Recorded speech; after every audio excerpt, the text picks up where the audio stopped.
మాతాజీ మీరు మ్యూట్ లో ఉన్నారు. ఓకే.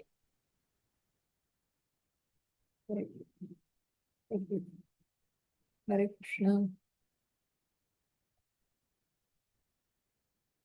భక్తులందరికీ ప్రణామాలు. హరే కృష్ణ. మనము భగవద్గీత 6వ అధ్యాయం చెప్పుకోబోతున్నాం ఈరోజు. 6వ అధ్యాయం. నిన్నటి అధ్యాయంలో ఆఖర్లో భగవంతుడు ఏం చెప్పారు? భోక్తారం యజ్ఞ తపసాం సర్వలోక మహేశ్వరం సుహృదం సర్వభూతానాం జ్ఞాత్వా మాం శాంతి మృచ్చతి. అన్ని యజ్ఞాలకి, తపో నియమాలకి, అన్నింటికీ కూడా, అన్ని లోకాల్లో ఉన్నటువంటి దేవతలకి అన్నింటికీ కూడా నేనే ప్రభువుని, అన్నిటికీ కూడా నేనే అధిపతిని అని చెప్పనని చెప్పారు భగవంతుడు. ఆ విషయాన్ని ఎవరైతే తెలుసుకుంటారో వాళ్ళకి ఈ భౌతిక దుఃఖాలు, బాధలు ఇవన్నీ కూడా ఏవి ఉండవు, శాంతిని పొందుతారు అని చెప్పినని నిన్నటి ఆఖరి శ్లోకంలో చెప్పారనమాట భగవంతుడు. ఇప్పుడు ఈరోజు 6వ అధ్యాయంలో ఏం చెప్తున్నారు అన్నది చూద్దాం. 6వ అధ్యాయంలో ఫస్ట్ మంగళాచరణం చేసుకుని తర్వాత అధ్యాయం స్టార్ట్ చేద్దాము.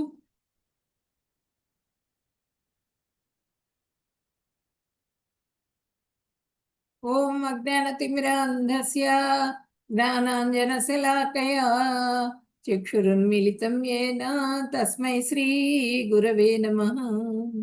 శ్రీచైతన్యమనోభీష్టం స్థాపితం యేన భూతలే స్వయం రూపః కదా మహ్యం దదాతి స్వపదాంతికం.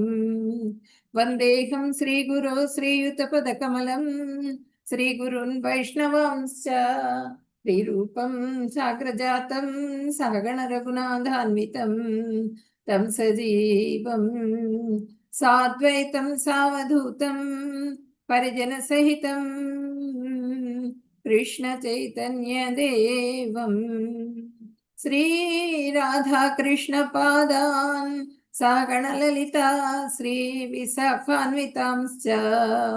హే కృష్ణ కరుణా సింధో దీనబంధో జగత్పతే గోపేశ గోపికా కాంత రాధా కాంత నమోస్తుతే. తప్త కాంచన గౌరాంగీ రాధే బృందావనేశ్వరి వృషభానుసుతే దేవి ప్రణమామి హరిప్రియే. వాంఛాకల్పతరుభ్యశ్చ కృపా సింధుభ్య ఏవ చ పతితానాం పావనేభ్యో వైష్ణవేభ్యో నమో నమః. నమో ఓం విష్ణుపదాయ కృష్ణప్రేష్టాయ భూతలే శ్రీమతే భక్తివేదాంత స్వామిన్యితి నామినే. నమస్తే సరస్వతి దేవే గౌరవాణి ప్రచారిణే నిర్విశేష శూన్యవాది పాశ్చాత్య దేశతారిణే. జయ శ్రీ కృష్ణ చైతన్య ప్రభు నిత్యానంద శ్రీ అద్వైత గదాధర శ్రీవాసాది గౌర భక్త బృంద. హరే కృష్ణ కృష్ణ కృష్ణ హరే హరే హరే రామ రామ రామ హరే హరే. హరే కృష్ణ. ఇప్పుడు మనము 6వ అధ్యాయం చెప్పుకోబోతున్నాము, 6వ అధ్యాయము. ఈ అధ్యాయంలో మనము భగవంతుడు ఏం చెప్తున్నారంటే యోగివి కమ్ము యుద్ధం చేయమని చెప్పినని చెప్తున్నారు భగవంతుడు.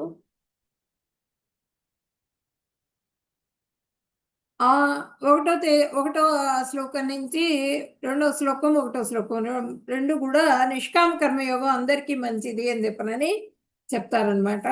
తర్వాత 3 నుంచి 9వ శ్లోకం వరకు నిష్కామ కర్మయోగం గొప్పది, శ్రేష్టమైంది, అన్ని యోగాల కన్నా కూడా శ్రేష్టమైంది. ఫస్ట్ ఏది చేయాలన్నా సరే నిష్కామ కర్మయోగాన్ని ఆచరించాలన్నమాట. దాని గురించి చెప్పుకుంటాము. తర్వాత 10వ శ్లోకం నుంచి 10వ శ్లోకం నుంచి 27వ శ్లోకం వరకు మనకి అష్టాంగ యోగ పద్ధతి పురోగతి గురించి చెప్పుకుంటాం. తర్వాత 28వ శ్లోకం నుంచి 32వ శ్లోకం వరకు అష్టాంగ యోగ పరిపూర్ణత గురించి చెప్పుకుంటాము. తర్వాత అష్టాంగ యోగం ఆచరించటం కష్టము అనే విషయాన్ని 33 నుంచి 36 శ్లోకం వరకు చెప్పుకుంటాము.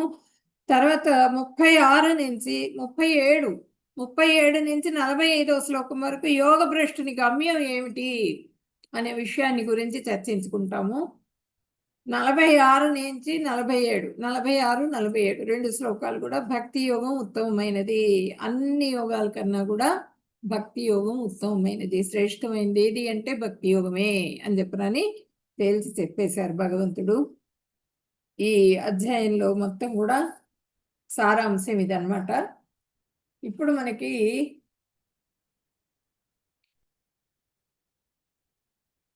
మొదటి శ్లోకంలో ఏమడుగుతున్నారో చూద్దాం.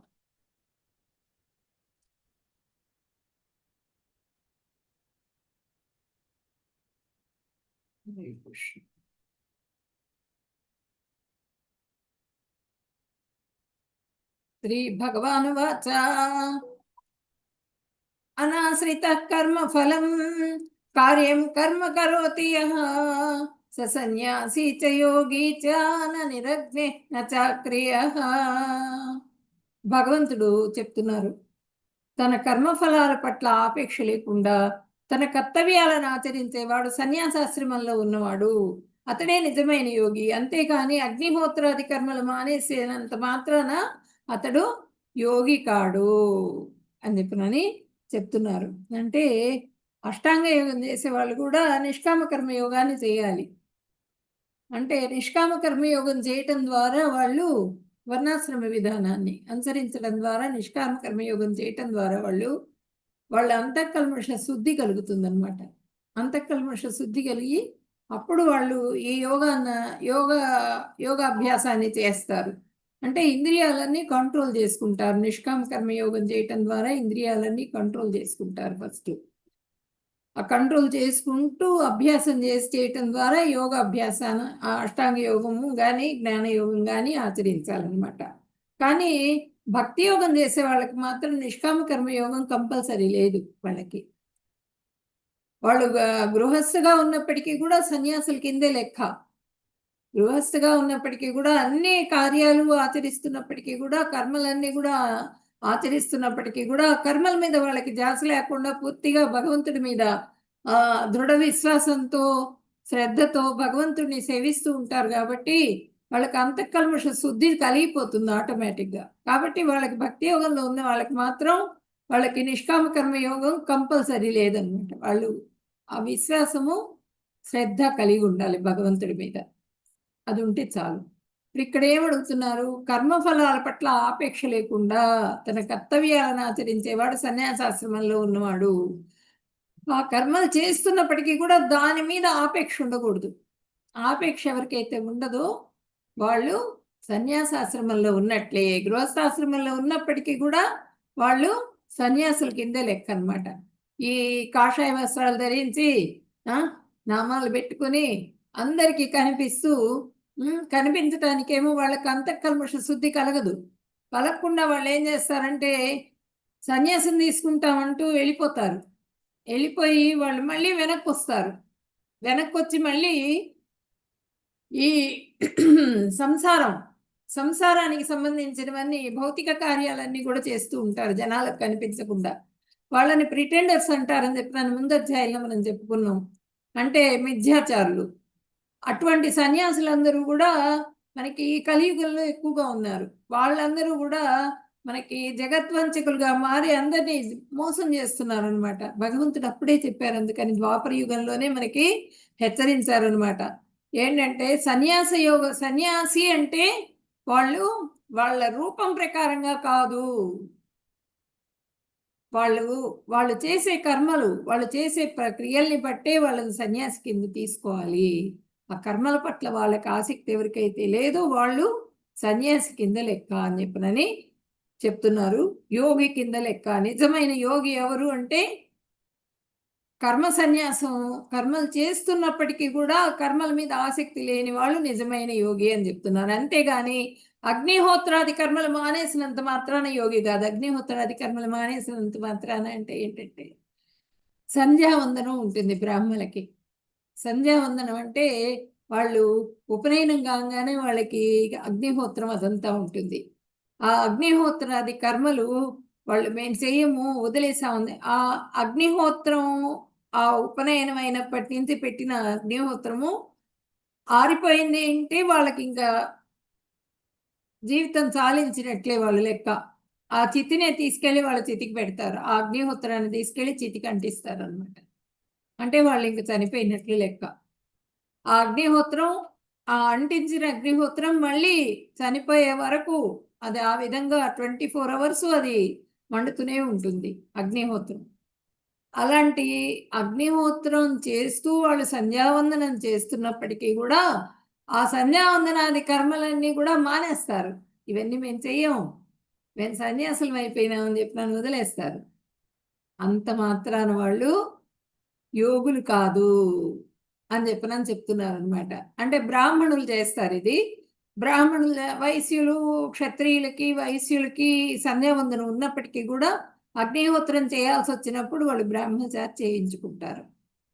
అది ఇప్పుడు అదే చెప్తున్నారు భగవంతుడు. అగ్నిహోత్రాది కర్మలు మానేసినంత మాత్రాన వాళ్ళు యోగి కింద లెక్క కాదు.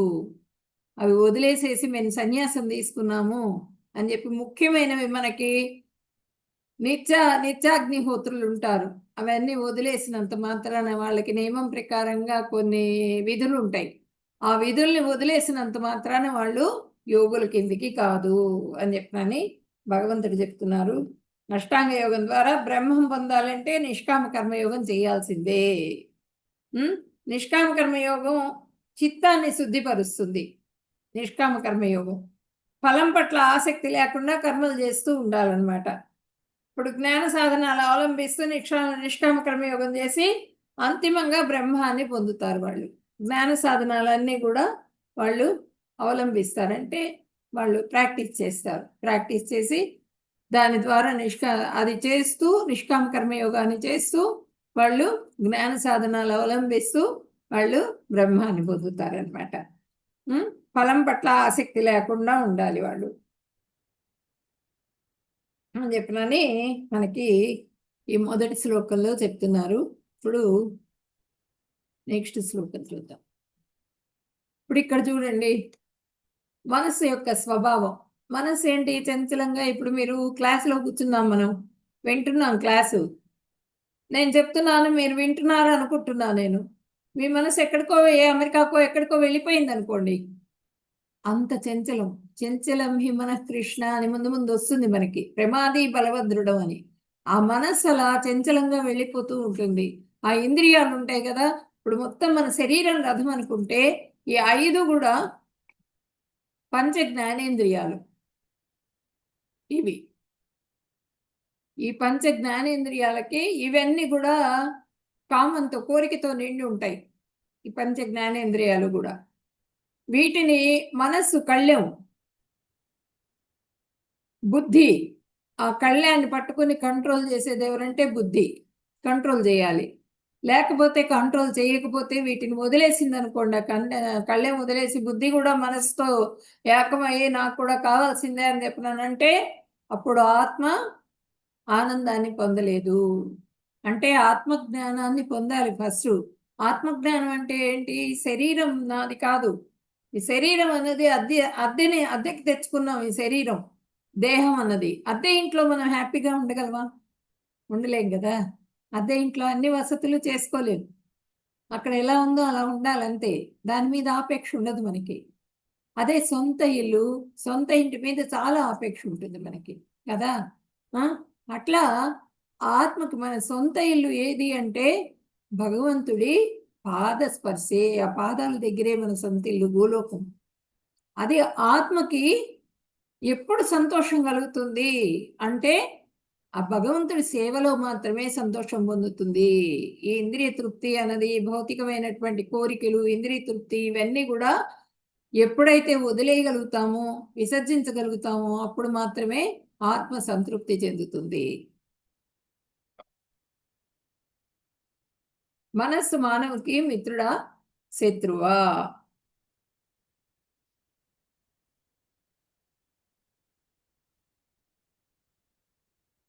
Is mind a friend or an enemy? మనస్సు మానవుడికి మిత్రుడా శత్రుడా? అంటే మనసు ఎప్పుడు మిత్రుడవుతాడు? మిత్రత్వం ఎప్పుడు వస్తుంది మనసుతో మనకి? ఆ కోరికలు, విపరీతమైన కోరికలతో మనము ఆ కోరికలు తీరక, ఇప్పుడు పక్కవాడు కట్టుకున్నాడు కదా అని పెద్ద ఇల్లు కట్టుకుంటాం 1,00,00,000 రూపాయలు పెట్టి. ఆ ఇల్లు కట్టుకున్నప్పుడు చాలా సంతోషంగా ఉంటుంది మనకి. గృహప్రవేశం చేసుకుంటాం, అందరినీ పిలుస్తాం, ఫ్రెండ్స్ అందరూ వస్తారు, అందరూ విష్ చేస్తారు, చాలా హాయిగా ఉంటుంది.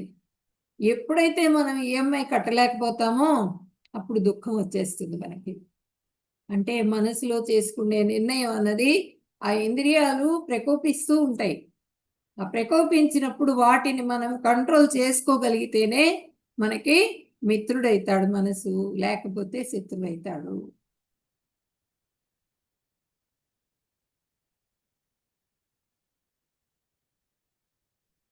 బంధురాత్మాత్మనస్తస్య ఏనాత్మైవాత్మనా జితః అనాత్మనస్తు శత్రుత్వే వర్తేతాత్మైవ శత్రువత్. మనస్సుని జయించిన వారికి మనస్సే మిత్రులలో ఉత్తముడు. కానీ అలా చేయడంలో విఫలమైన వాడికి అతని మనస్సు ఒక పరమ శత్రువు వలె పనిచేస్తుంది.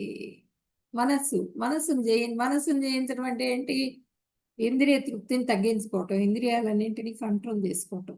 ఇంద్రియాల్లో కోరిక ఉంటుంది. ఆ కోరికని కంట్రోల్ చేసుకోవాలి. నాలిక రుచులు అడుగుతూ ఉంటుంది. రుచిగల పదార్థం ఏదైనా కనిపించగానే ఇంకా తిను, ఇంకా తిను, ఇంకా తిను అని చెబుతూ ఉంటుంది మనసు. తిన్నామనుకోండి, బాగా ఇష్టంగా తినేసాం, మనకు అజీర్తి చేస్తుంది, లేకపోతే ఏదో రోగం వస్తుంది. వచ్చినప్పుడు దుఃఖం కలుగుతుంది. అప్పుడు మనసు మంచి ఇట్లా అనిపించింది, ఏంటబ్బా మనకి ఇంత తినేసాను, ఈ రోగం వచ్చింది, కష్టపడుతున్నాను అని చెప్పినాను మనల్ని మనమే కోపగించుకుంటాం అన్నప్పుడు అప్పుడు మనకి శత్రువు అయిపోతుంది. ఆ మనస్సునే మనం జయించాం. అమ్మో ఎంత ఇష్టమైనా కూడా చాలా లిమిటెడ్గా తీసుకోవాలి ఇది మనము, లేకపోతే కష్టపడతాము అని ఎప్పుడైతే గుర్తిస్తారో, అట్లాగే ఆత్మ ఆనందం ఎప్పుడొస్తుంది? ఆత్మని, ఈ దేహం మంది కాదు అని, దేహాన్ని, ఈ దేహం అనేది క్షరం అని గుర్తించి ఆత్మని గుర్తించినప్పుడు, వాళ్ళకి ఆత్మజ్ఞానాన్ని పొందినప్పుడు వాళ్ళు సుఖాన్ని పొందుతారు.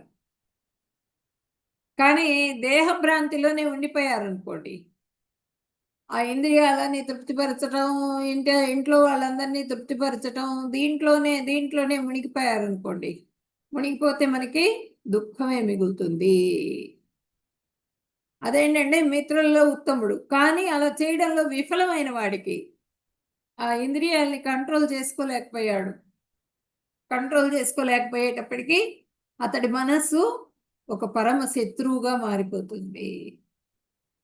ఆ ఈఎంఐ కట్టలేకపోయేటప్పటికి ఏమవుతుంది? మనకి పోలీసులు వచ్చి కూర్చుంటారు, శిక్షలు పడతాయి, అవమానం జరుగుతుంది, అవమానం తట్టుకోలేడు మనిషి. ఇలాంటివే చాలా ఉంటాయి ఉదాహరణలు. అప్పుడు మనకి శత్రువు అయిపోతుంది. మన ఆత్మని మనము గుర్తించం, శరీరానికే ప్రాముఖ్యం ఇస్తాం, ఆత్మానందాన్ని పొందాం.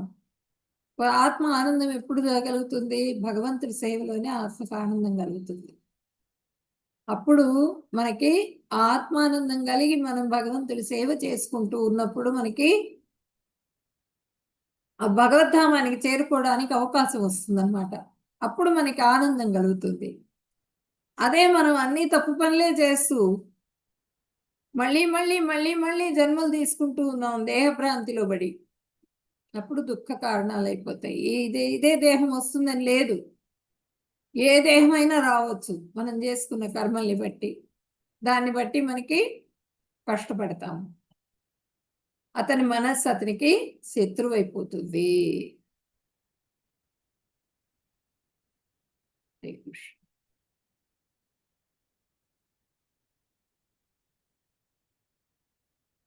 సరైన పదాన్ని అనుసరిస్తారు. అంటే ఏది కరెక్టు ఏది రాంగ్ అన్నది మనము నిర్ణయించుకోగలుగుతాం మనసు మిత్రుడైనప్పుడు. ప్రగతిశీలమైన ఆరోగ్యకరమైన ఎంపికలు మనం ఏది సెలెక్ట్ చేసుకున్నా కూడా మనకి ఆనందాన్ని కలుగజేసే ఆత్మ ఆనందాన్ని పొందేట్టుగా మనము ఆ ఇంద్రియ తృప్తి ఎప్పుడైతే వదిలేసామో అప్పుడు మనకి ఆనందం కలుగుతుందన్నమాట. ఆరోగ్యకరంగా మనం ఎంపికలు చేసుకుంటాం. ఇంద్రియ భోగం నుండి వైరాగ్యం, ఫలితం స్వేచ్ఛ మరియు ఔన్నత్యం. హ్యాపీగా ఉండగలుగుతాం అన్నమాట మనసు మిత్రుడైతే. అదే శత్రువైందనుకోండి, కామం, కోరిక అన్నమాట. కామం అంటే కోరిక, కోపము, దురాశ వంటి పాపపు చర్యలను అనుసరిస్తుంది. మనకి ఆ కోరిక ఎక్కువైపోయే కొద్దీ మనం ఏం చేస్తామంటే తప్పు పనులు చేస్తాం. అది తప్పని తెలుసు, అయినా సరే ఆ కోరిక తీర్చుకోవాలంటే ఆ తప్పు పని చేసైనా సరే మొండిగా. ఇప్పుడు లంచం తీసుకోవడం తప్పని మనకి తెలుసు, అయినా కూడా లంచం తీసేసుకుంటాం. శిక్ష పడుతుంది, మనకి పట్టుబడతాం. శిక్ష పడ్డప్పుడు మనకి మనసు శత్రువైపోతుంది. మన మనసు మనకి ఆ లంచం తీసుకొని ఎంజాయ్ చేసేటప్పుడు చాలా హ్యాపీగా ఎంజాయ్ చేస్తాం, కానీ శిక్ష పడ్డప్పుడు దుఃఖం పాలవుతాం. అట్లా దురాశ దురాశ ఎక్కువైపోతుంది. అప్పుడు ఇట్లాంటి పాపపు చర్యల మూలంగా ఆ పాపానికి సంబంధించిన చర్యలన్నీ కూడా మనం అనుసరిస్తాం. ఇప్పుడు కామం, ఒక అమ్మాయిని ప్రేమిస్తాడు, ప్రేమించి ఆ అమ్మాయి వెంబడబడతాడు, అమ్మాయి ఇష్టపడదు. ప్రేమ అంటే ఏంటి అన్నది తెలియదు వాడికి. కామం, కోరికే ప్రేమ అనుకుంటాడు. అనుకుని అమ్మాయిని హింసిస్తాడు. హింసించేటప్పటికి వాడికి తగ్గ శిక్ష పడుతుంది. శిక్ష పడేటప్పటికి జీవితం వేస్ట్ అయిపోతుంది. మానవ జీవిత లక్ష్యాన్ని వాడు చేరుకోలేడు. ఆ మానవ జీవితమే వేస్ట్ అయిపోతుంది అన్నమాట. అప్పుడు వాడికి మనసు శత్రువు అయిపోతుంది. చిరాకు, ఆందోళన మరియు తప్పుదారి పట్టిస్తుంది. ఆ కోరిక తీరకపోయేటప్పటికి చికాకు కలుగుతుంది, ఆందోళన కలుగుతుంది. మనం తప్పు చేసైనా సరే ఆ కోరిక తీర్చుకుందాం అనేటువంటి స్థితికి వచ్చేస్తాడు. ఇంద్రియ భోగంపై మమకారం, ఎట్లాగైనా సరే ఇంద్రియాలను తృప్తిపరచాలి అనేటువంటి ఆశ ఎక్కువైపోతుంది, కోరిక ఎక్కువైపోతుంది. ఫలితం పతనం మరియు బంధనం. ఆ ఫలితం బంధనం అంటే ఏంటి? మనం బంధింపబడతాం. బంధింపబడి ఇక్కడే జైంట్ వీల్ ఎక్కుతాం దిగుతాం, మళ్ళీ జన్మ తీసుకుంటూ ఉంటాం. మళ్ళీ జన్మలో మళ్ళీ తప్పులు చేస్తూ ఉంటాం. తప్పులు చేసి మనిషి జీవితం మనకేంటంటే అవకాశం ఇప్పుడు భక్తి చేసుకుని బాగా భగవంతుడి సేవ చేసుకుని మనము భగవద్ధామానికి చేరుకోవడానికి మానవ జీవితం అన్నది ఎంతో ఉపయోగకరంగా ఉపయోగపడుతుంది. కానీ మనం దాన్ని మానవ జన్మని మనం లక్ష్య పెట్టలేదు, పట్టించుకోలేదు. జన్మంతా వృధా చేసేసుకున్నాం. వృధా చేసుకున్నప్పుడు మనకి మళ్ళీ జన్మ తీసుకోవాల్సి వస్తుంది. మళ్ళీ జన్మలో కూడా తప్పులు చేస్తాం. మళ్ళీ అట్లా ఆ జన్మలు తీసుకోవటంలో ఇక్కడే ఉంటూ ఆ జన్మలు తీసుకోవటంలో తప్పులు చేస్తూ ఉంటే మనకి జంతు జన్మలు కూడా వచ్చే ఛాన్స్ ఉంది. కాబట్టి మనము జాగ్రత్తగా ఉండాలి. అప్పుడు మనకి మనసు శత్రువైతుంది. అదే మనసు మిత్రుడైంది అనుకోండి, మనకి మిరాకిల్స్ చేస్తుంది. మనం చాలా మన జీవితంలోనే మనకి తెలియనటువంటి అద్భుతాలు జరుగుతాయి అన్నమాట. ఆ ఇంద్రియాలని కంట్రోల్ చేసుకున్నప్పుడు మన కెపాసిటీ ఏంటి అన్నది మనకే ఆశ్చర్యం కలుగుతుంది.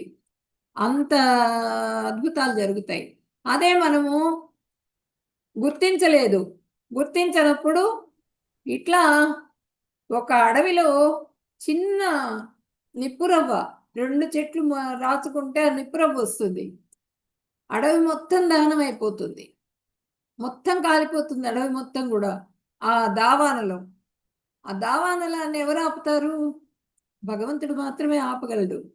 ఆ వర్షం కురిస్తేనే ఆపుతుంది, అంతేగాని ఫైర్ ఇంజిన్స్ ఏవి ఆపలేవు. అట్లాగే మన ఇంద్రియ తృప్తి, ఇంద్రియాల కోరికలు ఇవన్నీ కూడా ఎలా కంట్రోల్ అవుతాయి? భగవంతుడి సేవలో మాత్రమే కంట్రోల్ అవుతాయి, లేకపోతే కంట్రోల్ కావు. భగవంతుడి సేవలో మనము ఉన్నప్పుడు, భక్తులుగా మారినప్పుడు మనము ఇంద్రియాలన్నింటినీ కూడా కంట్రోల్ చేసుకోగలుగుతాం.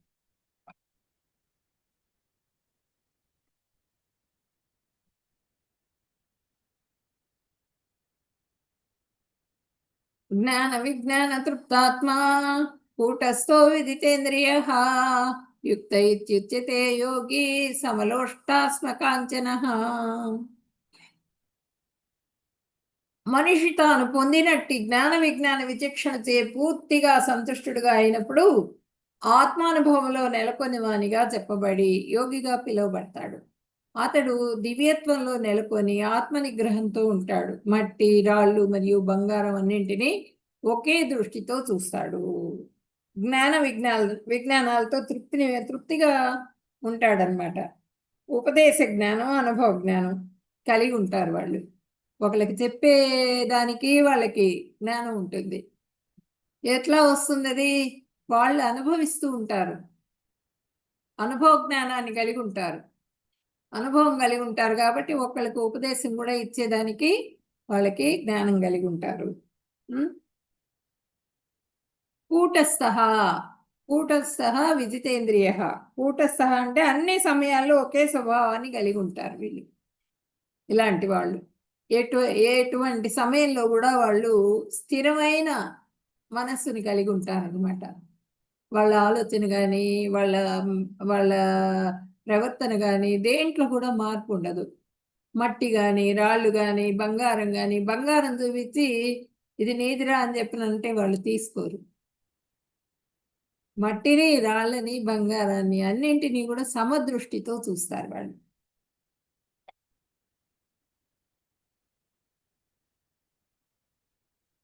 ఇప్పుడు ఇంకా అష్టాంగ యోగం అంటే ఏంటి అనే దాని గురించి మనము చెప్పుకుందాం.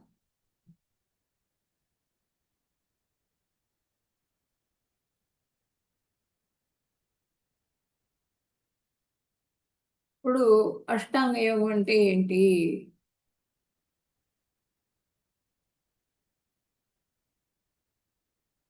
What is yoga? Connecting to God అంటున్నారు. కర్మయోగ, జ్ఞానయోగ, అష్టాంగ యోగ, భక్తి యోగ. ఇప్పుడు కర్మయోగం కానీ, జ్ఞానయోగం కానీ, అష్టాంగ యోగం కానీ, భక్తి యోగం కానీ ఏది కానీ భగవంతుడితో కనెక్ట్ అవ్వటమే కావాల్సింది.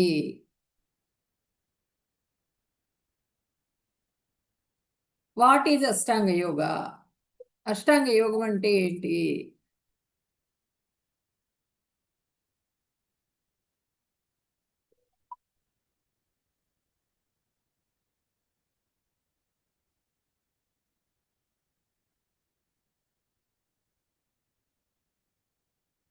ఒక్క నిమిషం.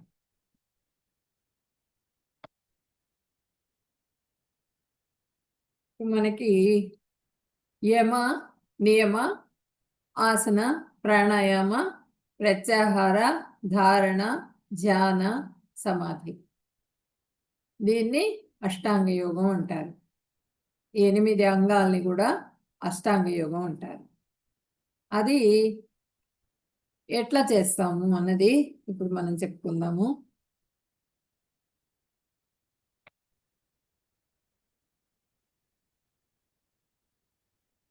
యోగి యుంజీత సతతం ఆత్మానం రహసిస్థితః ఏకాకేయత చిత్తాత్మా నిరాశీర పరిగ్రహః. యోగి యుంజీత సతతం ఆత్మానం నిరసి స్థితః ఏకాకేయత చిత్తాత్మా నిరాశీర పరిగ్రహః. యోగి యోగి ఎప్పుడు సర్వదా, ఎప్పుడు ఎల్లప్పుడూ కూడా దేహాన్ని, మనస్సును, ఆత్మను భగవంతుని సంబంధంలోనే వినియోగించాలి. అతడు ఏకాంత ప్రదేశంలో ఒంటరిగా జీవిస్తూ ఎల్లప్పుడూ జాగరూకతతో మనస్సుని నిగ్రహించాలి. అతడు ఆశలను వదిలి ఏమి పరిగ్రహించకుండా ఉండాలి. ఆశలు ఏవి ఉండకూడదు అతడికి. ఉండకుండా ఏది పరిగ్రహించకుండా ఉండాలి అని చెప్పనని చెప్తున్నారు మనకి. అంటే ఏకాంత ప్రదేశానికి వెళ్ళిపోతారు వాళ్ళు. మనస్సును ఎప్పుడు కూడా భగవంతుడి పైన ఉంచాలి వాళ్ళు. మనస్సు ఎప్పుడు కూడా కంటిన్యూస్గా పరమాత్మని ధ్యానిస్తూ ఉంటారు అనమాట. స్టార్టింగ్లో వాళ్ళు స్టార్టింగ్ స్టేజ్ అది, యమ స్టేజ్. స్టార్టింగ్ స్టేజ్లో ఎప్పుడు కూడా వాళ్ళు ఆ పరమాత్మనే ధ్యానం చేస్తూ ఉంటారు. ఆ పరమాత్మ ధ్యానం చేస్తూ వాళ్ళు ఇంద్రియాలన్నీ కూడా కంట్రోల్ చేసుకునే దానికి ప్రయత్నం చేస్తూ ఉంటారు అన్నమాట. యమ, నియమ.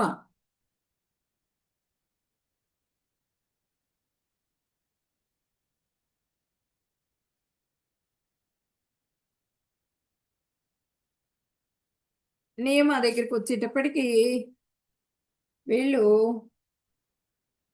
6.17 నియమ. ఇంటర్నల్ డిసిప్లైన్స్ అన్నమాట. అంటే నియమాలు, సానుకూలమైన సూచనలు. నియంత్రణ, ప్రతికూల నిషేధాలు, చేయకూడని పనులు ఏవి చేయకూడదు. తర్వాత ఆహార నియమాలు ఉంటాయి. హరే కృష్ణ. పవర్ కట్ అయిందండి నాకు, ఒక్క నిమిషం.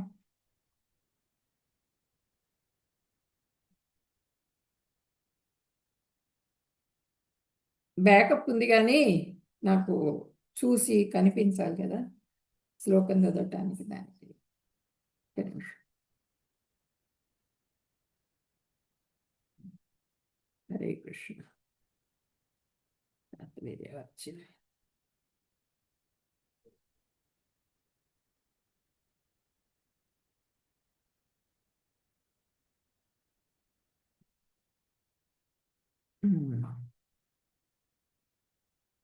నేను మీకు కనిపించను, అయినా కూడా నేను చెప్పింది శ్రద్ధగా వినండి.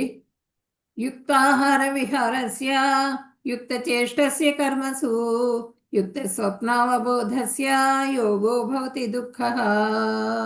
ఆహారము, నిద్ర, విహారము, పనుల అలవాట్లను క్రమపరుచుకొని ఉంటారు వీళ్ళు. అంటే నియమం దగ్గరికి వచ్చేటప్పటికి వారు యోగ సాధన ద్వారా సమస్త భౌతిక దుఃఖాలు పోగొట్టే యోగ సిద్ధి కలుగుతుంది వాళ్ళకి. అటువంటి యోగాన్ని సాధన చేస్తారు వాళ్ళు, అభ్యాసం చేస్తారనమాట. అంటే ఆహార నియమాలన్నీ పాటించటము, తర్వాత ఇంద్రియాలన్నీ కంట్రోల్ చేసుకోవటము, ఇదంతా కూడా అభ్యాసం చేస్తారు. అభ్యాసం చేసినప్పుడు వాళ్ళకి భౌతిక దుఃఖాలు పోగొట్టేటువంటి యోగ సిద్ధి వస్తుంది. వాళ్ళకి ఆకలి దప్పులు వాటిని అన్నింటినీ కూడా కంట్రోల్ చేసుకోగలుగుతారు. దప్పిక ఉండదు, ఆకలి ఉండదు, వాటిని అన్నింటినీ కూడా కంట్రోల్ చేసుకోగలుగుతారు. అన్ని విషయాల్లో కూడా నియమాలు పాటిస్తారనమాట. అది పాటించడం ద్వారా వాళ్ళకి కంట్రోల్ అవుతుంది. తర్వాత ఆసన, పోస్చర్, ఎలా ఎలా కూర్చోవాలి.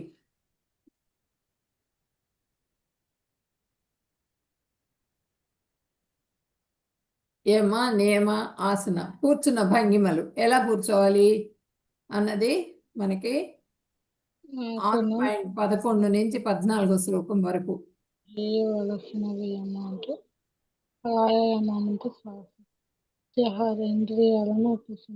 హరే కృష్ణ. ఎవరో మాట్లాడుతున్నారండి, కొంచెం మ్యూట్లో పెట్టండి మాతాజీ అందరినీ.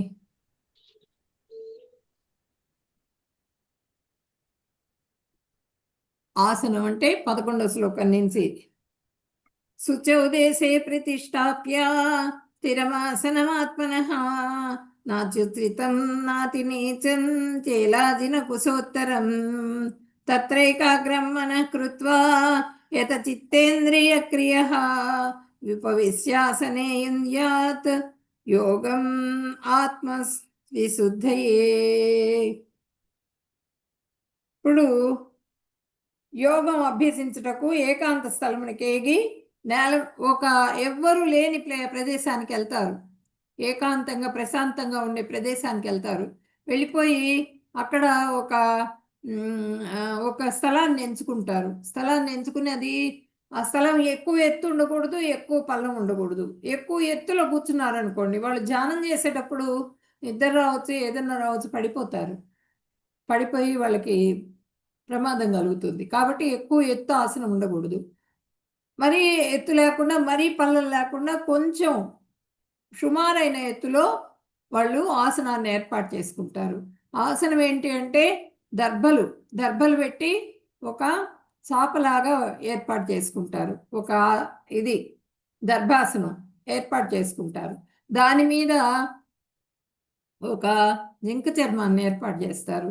ఆ జింక చర్మం మీద మెత్తటి వస్త్రాన్ని కప్పుతారు దాని మీద, మెత్తటి వస్త్రాన్ని వేసి అప్పుడు దాని మీద కూర్చుంటారు. కూర్చొని ధ్యానంలో కూర్చుంటారు, స్ట్రైట్గా కూర్చుంటారు. స్ట్రైట్గా కూర్చొని ధ్యానం చేయటం మొదలు పెడతారు అనమాట.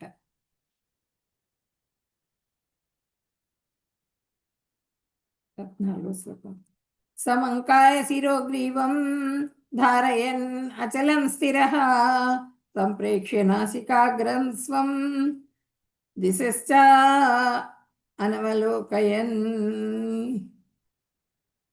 శరీరాన్ని, కంఠాన్ని, తలను, రుదురేఖలు నిదానంగా ముక్కు కోసం చూసుకుంటూ ఉంటారనమాట. స్ట్రైట్గా కూర్చుని ఈ ముక్కు కోసం చూసుకుంటూ స్థిరంగా కూర్చొని ఉంటారు వాళ్ళు ఆ ఆసనం మీద. తర్వాత ఆసనం తర్వాత ప్రాణాయామం. ప్రాణాయామం అంటే 4.29 అంటే అనులోమ విలోమ. భంగిమలో కూర్చున్న తర్వాత అనులోమ విలోమ ప్రాణాయామాన్ని అనుసరిస్తారు. అదేంటంటే ఈ ముక్కు ద్వారా గాలిని ఒక ముక్కు ద్వారా వదులుతారు, ఒక రంధ్రం ద్వారా పీలుస్తారు. ఒక రంధ్రం ద్వారా పీల్చిన రంధ్రం నుంచి మళ్ళీ అది మూస్తారు అనమాట. అది మూసేసేసి పక్క రంధ్రం నుంచి వదిలిపెడతారు. ముక్కుకు 2 రంధ్రాలు కదా, ఒక రంధ్రం ద్వారా పీలుస్తారు, ఒక రంధ్రం ద్వారా వదిలిపెడతారు. మళ్ళీ గాలిని తీసుకుంటారు, మళ్ళీ లోపలికి తీసుకుని మళ్ళీ 2వ రంధ్రం ద్వారా వదిలిపెడతారు. అదైన తర్వాత ఒకటే రంధ్రం ద్వారా కూడా వాళ్ళు ప్రాణాయామం, ఒకటే రంధ్రం ద్వారా పీల్చి వదలటం ప్రాక్టీస్ చేస్తారు. తర్వాత అదైన తర్వాత ఆ గాలిని ఏం చేస్తారంటే వాళ్ళు బంధింపజేస్తారు, లోపలికి తీసుకుని ఇంక వదిలిపెట్టరు అనమాట. వదిలిపెట్టకుండా అట్లా కొద్దిసేపు ఆ గాలి పీల్చుకోకుండా అలా కూర్చుంటారు. తర్వాత వాళ్ళు ఏం చేస్తారంటే కొంత కాలం అయ్యేటప్పటికి ఆ గాలినే ఆహారంగా కూడా భుజిస్తారనమాట. కొంత కాలం అయిపోయిన తర్వాత అంతా కొంత ప్రాక్టీస్ అంతా అయిన తర్వాత ఇంకా వాళ్ళు వేరే ఆహారం తీసుకోకుండా ఆ ప్రాణాయామంలో ప్రక్రియ అనమాట అది కూడా. అదేంటంటే మొత్తం ఆక్సిజన్ అంతా లోపలికి తీసుకుంటారు, తీసుకొని ఇంకా అదే విధంగా కూర్చొని ఉండిపోతారు. ఆ గాలిని తీసుకుంటూ ఉంటారు, ఆ గాలి ఆహారం వాళ్ళకి. ఇంకా అట్లా ప్రాణాయామాన్ని ప్రాక్టీస్ చేస్తారు. తర్వాత ప్రత్యాహారం అంటే 6.15 యుంజన్నేవం సదాత్మానం యోగే నియతమానసః శాంతిం నిర్వాణ పరమాం మత్సంస్థామధిగచ్చతి. ఈ విధంగా ఎప్పుడు దేహ మనో వ్యాపారాలను నిగ్రహించడం అభ్యసించుతూ దివ్యజ్ఞాని అయిన యోగి క్రమబద్ధమైన మనస్సు కలవాడై భౌతిక జీవితమునందు విరమించుడిచే భగవద్రాజ్యాన్ని పొందును. ఆయన ఏం చేస్తారంటే ఆ విధంగా ప్రాక్టీస్ చేస్తూ అతను పూర్తిగా భౌతికమైనటువంటి కార్యకలాపాలన్నీ కూడా వదిలేసేసి మనస్సు నిలకడ కలిగిన వాడై ఉంటాడనమాట. ఉండి ఆ పూర్తిగా ఆ పరమాత్మనే కొంతకాలం ఆ పరమాత్మనే చూస్తూ యోగాభ్యాసం చేస్తాడు. చేసిన తర్వాత ఆ పరమాత్మను కూడా వదిలేసేసి వాళ్ళు యోగ దీంట్లో ఉన్నప్పుడు పరమాత్మను కూడా వదిలేస్తారు. కొంతకాలం వరకే అయ్యో ఏంటిది పరమాత్మను పట్టుకున్నాను నేనని అది కూడా వదిలేసి మనం ప్రాక్టీస్ చేయాల్సింది ఇది కదా అని మళ్ళీ వాళ్ళ ప్రాక్టీస్లోకి వెళ్ళిపోయి అధ్యయనం చేస్తూ సమాధి స్థితి దాకా వెళ్తారు. సమాధి స్థితి దాకా వెళ్ళిన తర్వాత వాళ్ళు ఈ వాళ్ళకు కొన్ని శక్తులు ఏర్పడతాయి అన్నమాట, కొన్ని సిద్ధులు వస్తాయి. ఈ బ్రహ్మరంధ్రంలో నుంచి వాళ్ళు ప్రాణాన్ని వదిలేస్తారు. లేకపోతే ఆ సిద్ధులన్నీ తీసుకుని వాళ్ళు మేమే భగవంతుడుమే నేనే అని చెప్పుకుంటూ తిరుగుతూ జనాల్ని మోసం చేస్తూ మనం చూసాం కదా కుంభమేళాలో. అప్పుడు కూడా అందరూ మేమే వాళ్ళు వచ్చేసేసి లేడీస్ అందరినీ కూడా ఎత్తుకుపోయారని, మాయమైపోయారని కొన్ని బలులు ఇవ్వటం ఇట్లాంటివన్నీ కూడా చేస్తూ ఉంటారు. అవన్నీ ఏవో కొన్ని పనులు చేసినందువల్ల వాళ్ళకి ఏవో ఇంకా కొన్ని సిద్ధులు వస్తాయిట, అవన్నీ కూడా చేస్తూ ఉంటారు. ఒక నిమిషం. అవును, వాళ్ళు ఆ పనులన్నీ క్రమం తప్పకుండా చేస్తూనే ఉంటారు. ఏ పనుల గురించి మాట్లాడుతున్నారు కాస్త స్పష్టంగా చెబితే ఇంకా హరే వివరంగా కృష్ణ. చెప్పగలను.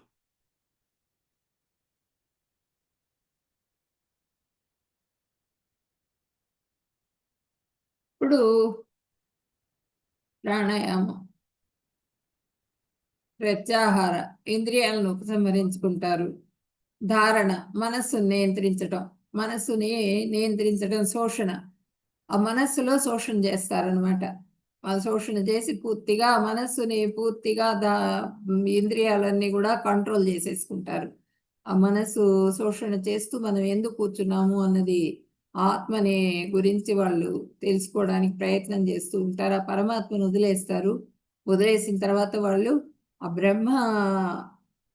దీనికి బ్రహ్మజ్యోతి దాకా వెళ్ళేదానికి ప్రయత్నంలో వాళ్ళు నిమగ్నం అయిపోతారనమాట. తర్వాత ధ్యానం. ధ్యానం అంటే 19 18 శ్లోకం చదివానా? 18 శ్లోకం చదవలే, ఇప్పుడు చదువు. యదా వినియతం చిత్తం ఆత్మన్యేవావతిష్ఠతే నిస్పృహ సర్వకామేభ్యో యుక్త యుచ్యతే తదా. యోగు ఎప్పుడు మనోకర్మలను నియంత్రించగలుగుతారనమాట. నియంత్రించి యోగాభ్యాసం ద్వారా భౌతికమైనటువంటి కోరికలేవి కూడా లేకుండా తన భౌతిక వ్యాపారాలన్నింటినీ నియంత్రించి దివ్యత్వాన్నందుకు నెలకొంటాడనమాట. ఆ దివ్యత్వంలో ఉంటాడు. భౌతికమైన కోరికలన్నీ కూడా కంట్రోల్ అయిపోతాయి ఈ స్టేజ్కి వచ్చేటప్పటికి. తర్వాత అప్పుడు అతడు యోగమునందు స్థిరనిష్ఠుడై ఉంటాడు. పూర్తిగా వాళ్ళు యోగంలో స్థిరనిష్ఠులై ఉంటారు. వాళ్ళకి ఎటువంటి కోరికలు కలగవు. స్త్రీ సంగమం కావాలని కానీ, లేకపోతే నాలిక రుచి కావాలని కానీ, ఏదన్నా విందామని కానీ, ఏదన్నా చూద్దామని కానీ, జనంలోకి వెళ్దామని కానీ, ఇలాంటివన్నీ ఏవి కూడా కలగవు అన్నమాట కోరికలు వాళ్ళకి. వాళ్ళు పూర్తిగా అన్నింటినీ కూడా కంట్రోల్ చేసుకుంటారు ధారణ దగ్గరికి వచ్చేటప్పటికి. ధ్యానం కానీ యాక్చువల్గా ప్రత్యాహార దగ్గరికి వచ్చేటప్పటికే అయిపోతుంది వాళ్ళది. కొంతమంది సిక్ అయిపోతారు, కొంతమంది చేయలేక వదిలేసేసి వెనక్కి వచ్చేస్తూ ఉంటారు. తర్వాత రకరకాలుగా జరుగుతాయి. ప్రత్యాహార దగ్గరికి వచ్చేటప్పటికే ఆగిపోతుంది. ఈ ధారణ ఇవన్నీ కూడా చేయలేరు.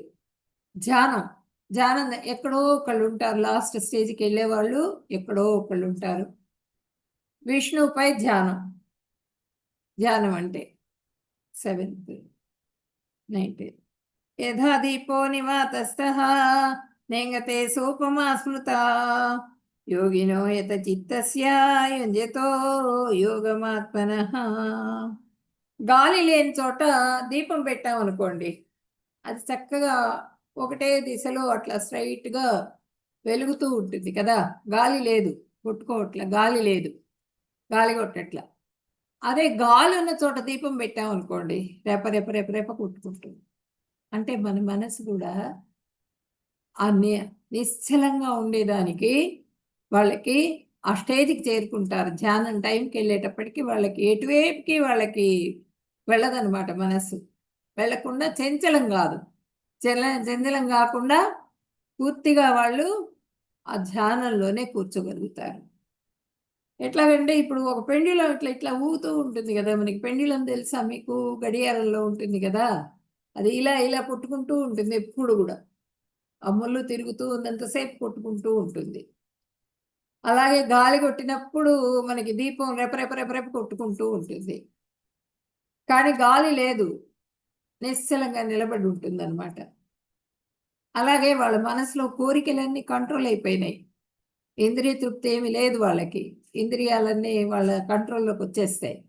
వచ్చేసినప్పుడు వాళ్ళ మనస్సు ఈ గాలి లేనప్పుడు దీపం ఏ విధంగా స్థిరంగా ఉంటుందో ఆ విధంగా స్థిర చిత్తాన్ని కలిగి ఉంటారనమాట.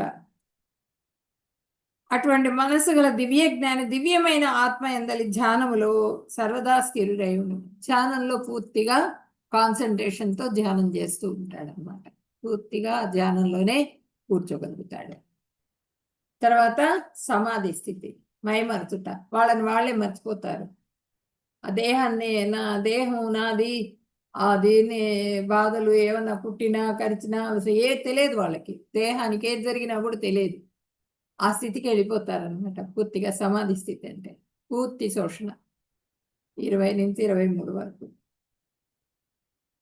ఎత్రో పరమతే చిత్తం నిరుద్ధం యోగ సేవయా, ఎత్ర వచ్చైవాత్మనాత్మానం పశ్యన్నాత్మని తుష్యతి, సుఖమాత్యంతికం యతద్ బుద్ధిగ్రాహ్యం అతీంద్రియం, వేత్తి యత్ర న చైవాయం స్థితశ్చలతి తత్వతః, యం లబ్ధ్వా చాపరం లాభం మన్యతేనాధికం తతః, యస్మిన్ స్థితో న దుఃఖేన గురుణాపి విచాల్యతే, తం విద్యాత్ దుఃఖ సంయోగా వియోగం యోగ సంజ్ఞితం. ఇక్కడ ఏంటంటే సమాధి స్థితికి వెళ్ళినప్పుడు సంపూర్ణ స్థితిలో యోగాభ్యాసంచే భౌతికమైన మానసిక వ్యాపారాలన్నింటినీ కూడా వదిలిపెట్టేస్తారు యోగులు. యోగి మనసు పూర్తిగా నిగ్రహింపబడిపోతుంది. వాళ్ళ అండర్లో ఉంటుంది అనమాట. మనసు పూర్తిగా వాళ్ళ కంట్రోల్లో ఉంటుంది. తర్వాత విశుద్ధమైన మనసుచే ఆత్మను చూచుట ఎందును ఆత్మ ఆనందాన్ని పొందుతూ ఉంటారనమాట. వాళ్ళు ఆనందాన్ని పొందుట ఎందును అతని గల సమర్థత చే సంపూర్ణత లక్షింపబడుతుంది. అట్టి ఆనంద స్థితిలో అతడు దివ్యమైన ఇంద్రియముల ద్వారా అనుభవింపబడిన హద్దులేని దివ్య సౌఖ్యాన్ని పొందుతూ ఉంటాడు. ప్రతిష్ఠితుడైన అతడు ఎప్పుడును ఈ విధంగా ప్రతిష్ఠితుడైన అతడు ఎప్పుడును సత్యమును విడువడు. సత్యం అంటే ఏంటి? పరమాత్మ. దీనిని పొందిన తర్వాత అతడు అంతకంటే అధికతరమైన లాభం ఇంకొకటి లేదని తలంచును. ఇట్టి స్థితిలో ఉన్నప్పుడు మహత్తరమైన దుఃఖముల నడుమ కూడా అతడు ఎప్పుడూనూ చెలింపడు. భౌతిక సంపర్కంలో చేయగలుగు దుఃఖముల నుండి పొందబడు నిజమైన మోక్షం ఇదియే. నిజంగా మోక్షం అంటే ఏంటి అంటే భౌతికమైనటువంటి ఇంద్రియ తృప్తి, ఈ సంపర్కాలు, ఇవన్నీ కూడా అన్నింటినీ వదిలేయటమే నిజమైన మోక్షము అని చెప్పనని చెప్తున్నారు మనకి ఇక్కడ. అంటే చిత్తశుద్ధి వచ్చేస్తుంది పూర్తిగా. వాళ్ళకి చిత్తశుద్ధి కలిగి ఉంటారు. సమాధి స్థితికి వెళ్ళిపోయేటప్పటికి వాళ్ళకి కొన్ని సిద్ధులు కలుగుతాయి. సమాధి స్థితికి వెళ్ళేటప్పటికి ఆ సిద్ధులు ఏంటంటే అణిమా సిద్ధి, అణిమ, గరిమ, మహిమ, ఈసిత్వ సిద్ధి, వసిత్వ సిద్ధి, ప్రాకామ్య సిద్ధి, భుక్తి సిద్ధి, ఇచ్ఛా సిద్ధి, ప్రాప్తి సిద్ధి, ఇవన్నీ కూడా సిద్ధులు కలుగుతాయి. అణిమా సిద్ధి అంటే చిన్నగా అయిపోవడం. చిన్నగా అయిపోతారు వాళ్ళు. ఎంత చిన్న రంధ్రంలోంచి కూడా వెళ్ళగలుగుతారు. మనకి కొన్ని దేవాలయాల్లో అక్కడ ఉంటుంది, గుహల దగ్గర చిన్న రంధ్రం ఉంటుంది. ఫలానా ఋషి ఇందులో తపస్సు చేసుకున్నారు, ఈ రంధ్రంలో నుంచి అదిగో అక్కడ స్నానం చేసి ఆ నదిలో ఇక్కడికి వచ్చేసేసి తపస్సు చేసుకునే వాళ్ళు అని చెప్తారు. ఆ రంధ్రం చూస్తే చిన్న పిల్లాడు కూడా లోపలికి వెళ్ళలేడు, అంత చిన్నగా ఉంటుంది. యోగ సిద్ధి, వాళ్ళకి యోగ సిద్ధి ఉండటం వల్ల వాళ్ళు చిన్నగా అయిపోయి లోపలికి వెళ్ళిపోతారు. వెళ్ళిపోయి అక్కడ కూర్చుని లోపల చక్కగా కూర్చుని ధ్యానం చేసుకోవడానికి వీలుగా ఉంటుంది. వాళ్ళు చక్కగా కూర్చుని ధ్యానం చేసుకుంటారు. అదేంటంటే వాళ్ళకి యోగ సిద్ధి మూలంగా సిద్ధిస్తుంది. తర్వాత మహిమా సిద్ధి, అష్టసిద్ధులు అనమాట. అష్టసిద్ధులు కలుగుతాయి. మహిమా సిద్ధి అంటే పెద్దగా అవుతారు, పెద్దగా శరీరాన్ని పెద్దగా చేసుకుంటారు. పెద్దగా చేసుకోవటము, ఇప్పుడు రాక్షసులు మనకి పూతన, తృణావర్తుడు, వాళ్ళందరూ కూడా ఈ కంసుడు పంపించిన రాక్షసులందరూ కూడా యోగ సిద్ధులు కలిగినటువంటి వాళ్ళే.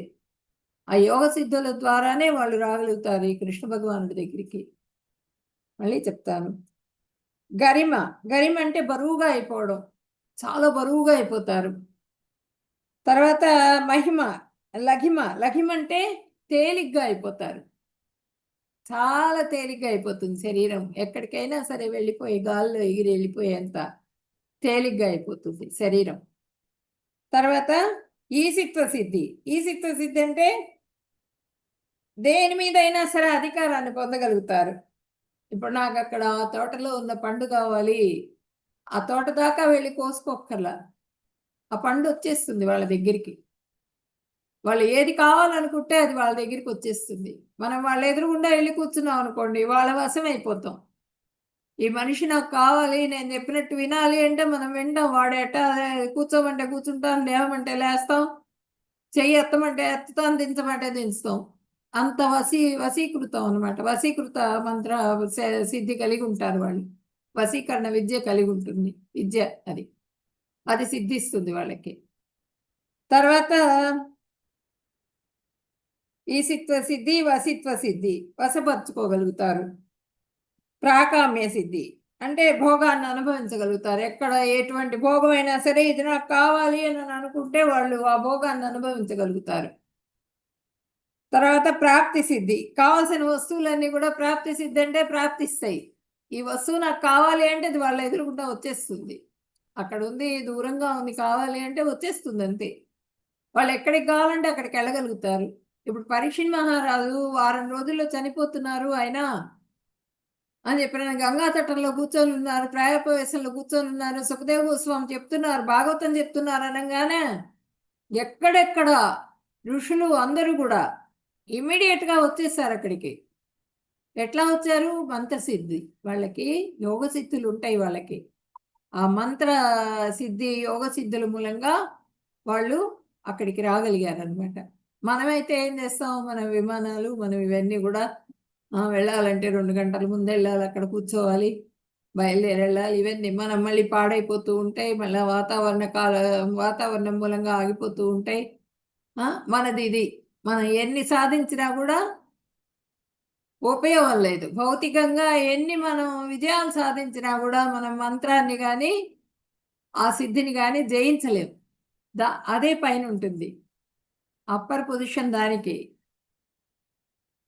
దీన్ని మనం జయించలేం. ఈ భౌతికమైనటువంటివన్నీ కూడా మన వల్ల కాదు. ఇవన్నీ ఫెయిల్యూరే. భగవంతుడిదే కరెక్ట్. భగవంతుడి మంత్రమే, మంత్ర జపమే, ఆ మంత్రంలో ఉన్న శక్తి దాన్ని మించింది లేదనమాట. అట్లా సమాధి స్థితికి వెళ్ళిపోయిన తర్వాత వాళ్ళని వాళ్ళు మర్చిపోతారనమాట. మర్చిపోయిన తర్వాత వాళ్ళకి ఈ సిద్ధులు వస్తాయి. ఈ అష్టసిద్ధుల్ని కూడా పొందుతారు. కొంతమంది ఏం చేస్తారంటే ఈ అష్టసిద్ధుల్ని కూడా పొంది ఈ సిద్ధుల్ని పెట్టుకొని మేమే భగవంతులమే, మేమే దేవుళ్ళమే అని చెప్పనని పాద పూజలు అన్ని అభిషేకాలు అన్నీ చేయించుకుంటూ మళ్ళీ ఇంద్రియ తృప్తితో మళ్ళీ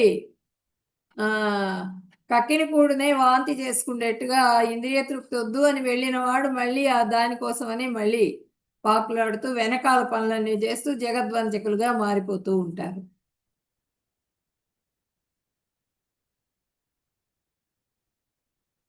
ఆ సిద్ధులతో వాళ్ళు కొన్ని మంచి కార్యాలు చేసేవాళ్ళు కూడా ఉంటారు.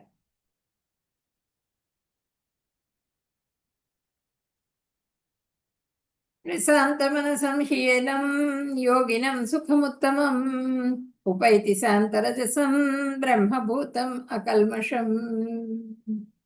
ప్రశాంతమైన మనసు కలిగిన వాడు కామక్రోధాది ఉద్రేక కారణాలకు అతీతుడు, పాపరహితుడు, బ్రహ్మస్వరూపుడైన యోగ పురుషుడికి పరమ సుఖం లభిస్తుంది.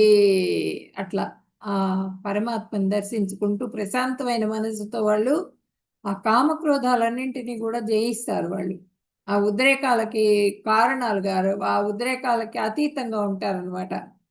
కామానికి, కోరికకి, క్రోధానికి, కామ క్రోధ లోభ మోహ మదమాత్సర్యాలు వీటన్నింటినీ కూడా జయిస్తారు వాళ్ళు. జయించి వాటికి అతీతంగా ఉంటారనమాట. వాళ్ళకి పాపం అనేది చెయ్యరు, పాపరహితులుగా ఉంటారు, బ్రహ్మస్వరూపాన్ని కలిగి ఉంటారనమాట. ఆ బ్రహ్మస్వరూపం వచ్చేస్తుంది. అప్పుడు యోగ పురుషుడికి ఆత్మజ్ఞానం అయిపోయినప్పుడు అతనికి ఎక్కడ లేని పరమ సుఖంగా లభిస్తుంది, శాంతి లభిస్తుంది అనమాట.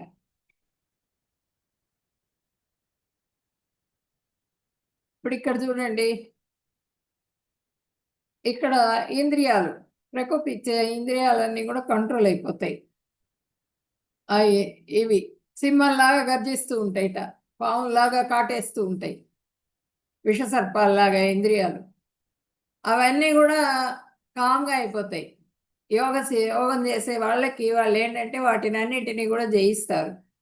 జయించినప్పుడు వాళ్ళు ఏంటంటే వాళ్ళు ఉండే ప్లేసెస్ ఎట్లా చల్లగా ఉండే హిమాలయాస్ దగ్గర అట్లాంటి చోట ఉన్నా కూడా ఆ మనసుకు కూడా తట్టుకోగలుగుతారు. వాళ్ళ శరీరం అట్లా ఉంటుందన్నమాట. ఆ మనసుకు తట్టుకోగలుగుతారు. చల్లటి నీళ్లు కూడా స్నానం చేయగలుగుతారు వాళ్ళు. మాకు వేడి నీళ్ళే కావాలి, హీటర్ కావాలని చూడరు అనమాట. వాళ్ళ అన్నింటికి కూడా వాళ్ళ శరీరం అడ్జస్ట్ అయిపోయి ఉంటుంది.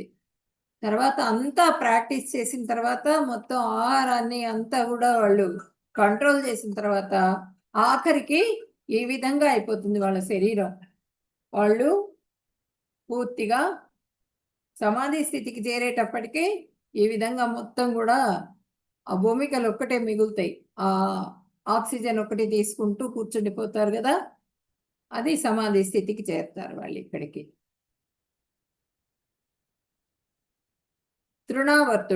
తృణావర్తుడు ఆ కృష్ణ భగవాను తీసుకుని ఆయన గాల్లో వెళ్ళిపోతారనమాట. గాల్లో ఎగురుతూ వెళ్ళిపోతారు. ఆ కృష్ణ భగవాను చంపుదామని చెప్పిన దేంట్లో. కృష్ణ భగవానుడు ఆయనకి రాని విద్య ఏంటి, ఆయన ఏం చేస్తారంటే ఆ తృణావర్తుడి మెడ దగ్గర కూర్చొని పరువుగా అయిపోతారు. పరువుగా అయిపోయి ఒక్క నెట్టు నెడతారు కిందికి. ముక్కలు చెక్కలు అయిపోతాడు తృణావర్తుడు. ఇక్కడ పూతన ఆ ఖేచరి విద్య అని చెప్పనని పూతనకి ఒక విద్య వచ్చి ఉంటుంది. అది యోగ సిద్ధి. ఒక చెట్టుని పెకలిస్తుందిట. ఆ చెట్టు ఆ మొక్క వేళ్ళు ఉంటాయి కదా, వేళ్ళు పట్టుకుంటుంది. అందమైన రూపం తెచ్చుకుంటుంది. ఆ అందమైన అప్సరసలాగా ఉండే రూపంతో ఆ చెట్టు వేళ్ళు పట్టుకొని ఆకాశంలో వెళ్తూ ఉంటుందన్నమాట. వెళ్తూ ఎక్కడైతే పిల్లవాడి ఏడుపు వినిపించిందో అక్కడ దిగిపోతుంది. దిగిపోయి వెళ్ళిపోయి తన స్తన్యం ఇచ్చేస్తుంది, పాలిస్తుంది. పాలిచ్చేటప్పటికి ఆ పిల్లవాడు చచ్చిపోతాడు. అట్లా అందరినీ ఎంతమందో శిశువుల్ని సంహరిస్తుంది ఆమె. ఆ కృష్ణుడు అనుకుని కృష్ణుడి కోసం వెతుకుతుంది. కృష్ణుడు దొరుకుతాడు, కృష్ణుడి దగ్గరికి వెళ్తుంది. కృష్ణుడికి కూడా స్తన్యం ఇస్తుంది, విషంతో కూడినటువంటిది. ఇచ్చేటప్పటికి ఆమె ప్రాణాలు కూడా లాగేస్తాడనమాట. పాలతో పాటుగా చచ్చిపోతుంది, చచ్చి పడిపోతుంది. యశోదామాత చూడండి, అయ్యో నా పిల్లవాడు, చిన్న పిల్లవాడు అని చెప్పనని ఆమెకి తన కొడుకు చాలా చిన్న పసిపిల్లవాడి కిందే ఆమెకి. ఆయనకేదో శక్తులు ఉన్నాయని ఆమె గుర్తించదు. ఆమెకి ఎంతసేపటికి తల్లి ప్రేమ. ఆ పిల్లవాడిని తీసుకొని వెళ్తుందనమాట. అంటే కంసుడు పూర్తిగా నిద్ర కూడా పోకుండా ఎక్కడ అష్టమ గర్భం పుట్టాడు, ఎక్కడ నన్ను సంహరిస్తాడోనని ఆ పసిపిల్లవాడుగా ఉండగానే సంహరించడం కోసంగా చాలా మంది రాక్షసుల్ని పంపిస్తాడనమాట కృష్ణ భగవానుడి దగ్గరికి. అట్లా వీళ్ళ సిద్ధుల్ని దేనికి వాడారు?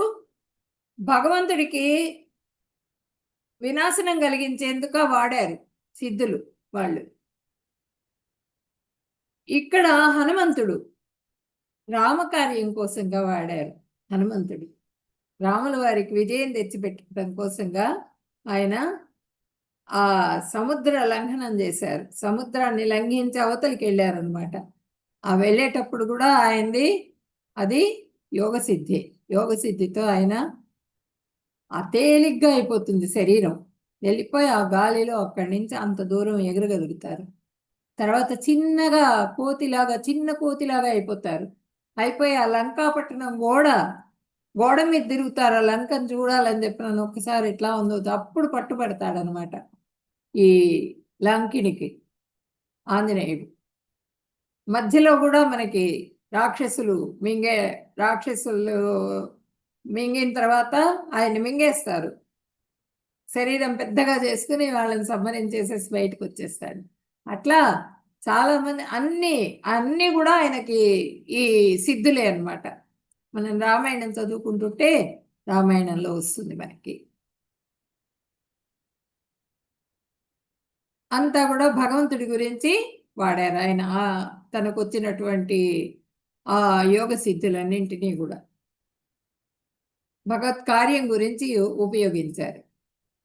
అర్జున ఉవాచ యోయం యోగస్త్వయా ప్రోక్తః సామ్యేన మధుసూదన ఏతస్యాహం న పశ్యామి చంచలత్వాత్ స్థితిం స్థిరాం. అర్జునుడు అడుగుతున్నారు మళ్ళీ, ఓ మధుసూదన, మనస్సు నిలకడ లేనిది కావడం వలన నీవు చెప్పిన ఈ యోగ విధానం నాకు ఆచరింప శక్యం కానిది మరియు అసాధ్యమైనదిగా అనిపిస్తున్నది. మనస్సు చంచలం కాబట్టి యోగ విధానం అనేది అందరూ చేయలేరు. అది అది అసఖ్యం అన్నమాట. కాబట్టి అసాధ్యమైనది అనిపిస్తున్నది నాకు. కాబట్టి ఇది నేను కొట్టేస్తున్నాను, ఇది నా వల్ల కాదు అని చెప్తున్నాను అనమాట. ఆయన వల్ల అవుతుంది, అర్జునుడి వల్ల అవుతుంది, మన వల్ల కాదు అని చెప్తున్నాను. అర్జునుడు మనందరి తరఫున ఆయన మాట్లాడుతున్నారు కృష్ణ భగవానుడితో. చంచలం హిమన కృష్ణ ప్రమాది బలవదృఢం తస్యాహం నిగ్రహం మన్యేయో వాయోరివ సుదుష్కరం. ఓ కృష్ణ, ఈ మనస్సు చాలా చంచలమైనది, అల్లకల్లోలమైనది, బలమైనది, మూర్ఖ పట్టుదల గలది. అలాంటి మనస్సును నిగ్రహించడం వీచే గాలిని నియంత్రించడం కన్నా ఎక్కువ కష్టం. వీస్తున్నది, గాలి వీస్తుంటే ఒక బెలూన్లో పడతారు, పట్టి దాన్ని ఏ విధంగా అయినా సరే దాన్ని పట్టుకోవడానికి వీలైతుంది గాలిని. కానీ మనస్సు అనేది మనం ఎదురుగుండా కూర్చొని మనం మాట వింటున్నట్టే మన వైపే చూస్తూ ఉంటారు. మన మనసు ఎక్కడుంది అనేది మనం చెప్పగలమా? చెప్పలేము. అచంచలం ఎక్కడికో వెళ్ళిపోతుంది అది. ఆ మనస్సును పట్టుకోలేము అనమాట. ఇప్పుడు మనం ధ్యానం చేస్తూ ఉంటాం, జపం చేస్తూ ఉంటాం.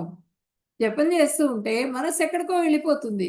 దాన్ని మళ్ళీ లాక్కొచ్చి రా జపం చెయ్యి, నువ్వు అక్కడికి కాదు వెళ్ళాల్సిందని మనం స్టార్టింగ్ స్టేజ్లో మనం దాన్ని గట్టిగా పట్టుకోవాలి. లేకపోతే అది ప్రయాణాలు చేస్తూనే ఉంటుంది అనమాట అన్ని చోట్లకి. అంత చంచలంగా ఉంటుంది మనసు. రకరకాల ఆలోచనలు చేస్తుంది, దేని మీద స్థిరమైన ఆలోచన కూడా కలిగి ఉండదు. కాబట్టి అల్లకల్లోలమైంది, దాని మూర్ఖపు పట్టుదల కలిగింది. మూర్ఖత్వంతో ఇది నాకు కావాల్సిందే అని చెప్పిన పట్టుదల కలిగి ఉంటుంది. కాబట్టి అలాంటి మనస్సుని నిగ్రహించడం ఎట్లాగూ అని చెప్పినని అడిగారు భగవంతుడిని.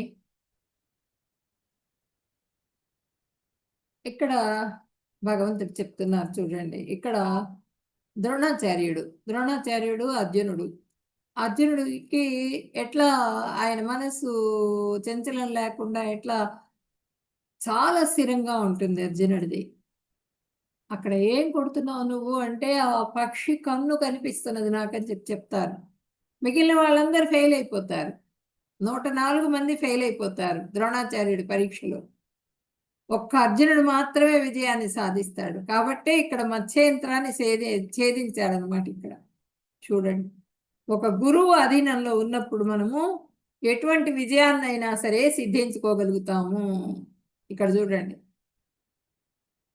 దౌమ్యుల వారే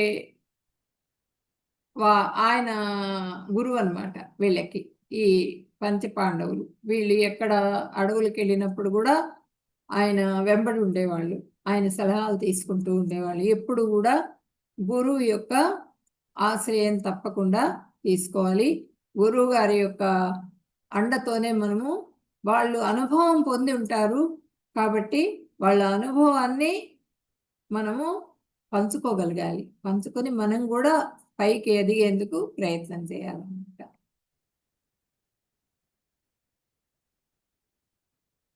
మనస్సు చంచలం లేకుండా ఉంటుంది అప్పుడు. ఆ గురువు గారి మీద మాట మీద శ్రద్ధ విశ్వాసం ఉండాలి, గురువాక్యం మీద. శ్రీ భగవాను వాచ అసంశయం మహాబాహో మనోదుర్నిగ్రహం చలం అభ్యాసేన తుత్యౌత్రేయ వైరాగ్యేణ చ గృహ్యతే. శ్రీకృష్ణ పరమాత్మ అర్జున, చంచల స్వభావమైన మనస్సును నిగ్రహించడానికి శక్యం కానిది అనడంలో సందేహం లేదు. కానీ తగిన సాధన మరియు వైరాగ్యాల ద్వారా దాన్ని నిగ్రహించవచ్చు. మనసు చంచలమే కానీ దాన్ని నువ్వు కంట్రోల్ చేయొచ్చు. ఎట్లా కంట్రోల్ చేయాలి అంటే వైరాగ్యం తెచ్చుకోవాలి. నువ్వు వైరాగ్యం తెచ్చుకుని సాధన చేయాలి, దాన్ని కంట్రోల్ చేయడానికి సాధన చేయాలి. ఇంద్రియాల్ని కంట్రోల్ చేసుకోవాలి అంటే దానికి తగ్గ సాధన ఉంటుంది. ఆ సాధన చేయటం ద్వారా దాన్ని నిగ్రహించాలి మనస్సుని అని చెప్పినని భగవంతుడు చెప్పారు. విఫలమైన యోగి గమ్యం ఎట్లా ఉంటుంది ఇప్పుడు ఇక్కడ చూడండి, మనం శాటిలైట్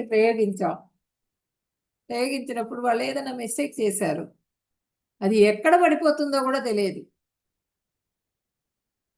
అదే కరెక్ట్గా కక్షలోకి ప్రవేశింపబడాలి అంటే ఎటువంటి మిస్టేక్ జరగకుండా కరెక్ట్గా కాన్సన్ట్రేషన్తో వాళ్ళు వర్క్ చేసినప్పుడు మాత్రమే కక్షలోకి ప్రవేశింపజేయబడుతుంది. అదేవిధంగా మనం చేసే పని ఏదైనా సరే మానవ జీవితం కాబట్టి, మానవుడిగా మనం లక్ష్యం ఏది అంటే లక్ష్య సిద్ధి ఏది?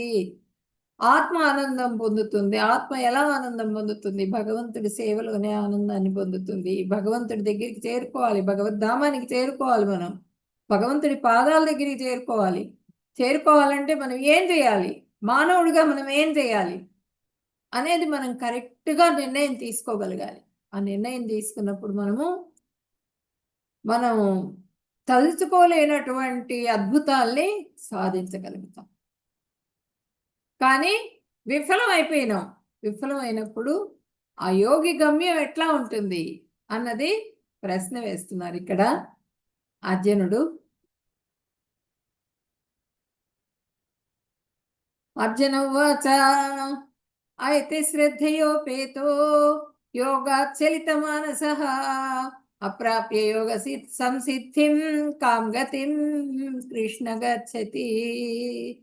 ఈ మార్గంలో శ్రద్ధతో ప్రయాణం ప్రారంభించి కూడా చంచలమైన మనస్సు కారణంగా తగినంతగా పరిశ్రమించక యోగ లక్ష్యం యొక్క అంతిమ విజయాన్ని ఈ జన్మలోనే సాధించలేకపోయిన యోగి యొక్క గతి ఏంటి?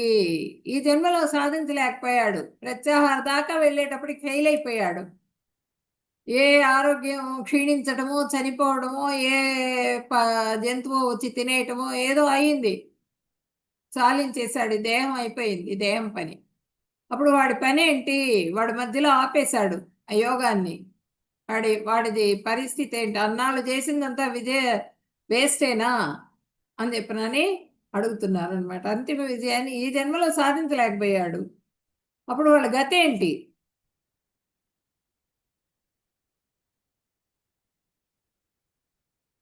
నలభై 42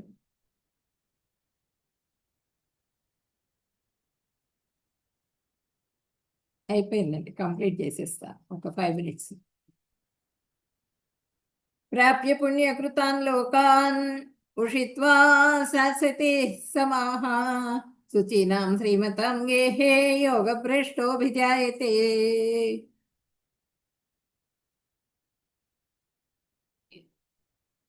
అథవా యోగినామేవా కులే భవతి ధీమతాం ఏతద్ది దుర్లభతరం లోకే జన్మ యదైతృసం. ఈ జన్మలో యోగంలో సాఫల్యత సాధించలేకపోయారు. వాళ్ళకి పుణ్యలోకాలకు వెళ్తారు. పుణ్యలోకాలకు వెళ్ళి కొన్ని రోజులు ఎంజాయ్ చేస్తారు. ఎంజాయ్ చేసి మళ్ళీ వెనక్కి తిరిగి వచ్చేస్తారు, మళ్ళీ జన్మ తీసుకుంటారు. చాలా కాలం అక్కడ నివసిస్తారు. నివసించి అక్కడ హ్యాపీగా ఆనందాన్ని పొందుతారు. పొందిన తర్వాత మళ్ళీ వాళ్ళ టైం అయిపోగానే వెళ్ళినాయన నీ టైం అయిపోయింది, టాటా చెప్పే, ఇంకా మళ్ళీ జన్మ తీసుకో అని పంపించేస్తారు ఇక్కడికి, భూలోకానికి. మళ్ళీ జన్మ తీసుకొని ఇక్కడికి రావాల్సిందే. తర్వాత ధర్మపరాయణులు వాళ్ళు వచ్చిన ఎలా పుడతారు? వాళ్ళు ధర్మపరాయణుల కుటుంబాల్లో పుడతారు, సంపన్నుల కుటుంబాల్లో పుడతారు. తర్వాత ఎంతో కాలం యోగాభ్యాసం వల్ల వైరాగ్యం సిద్ధిస్తుంది. ఆ వైరాగ్యాన్ని వృద్ధి చేసుకునే కెపాసిటీ వాళ్ళకి చిన్నతనం నుంచే వస్తుంది, వైరాగ్యము. దివ్య జ్ఞాన సంపన్నుల కుటుంబంలో జన్మిస్తారు. ఇట్లా వాళ్ళ జన్మ అన్నది చాలా విశేషంగా ఉంటుంది అని చెప్పారు భగవంతుడు. ఉత్తమమైన యోగి ఎవరు? నారదుడిని చూపిస్తున్నారు ఇక్కడ, నారదుల వారు.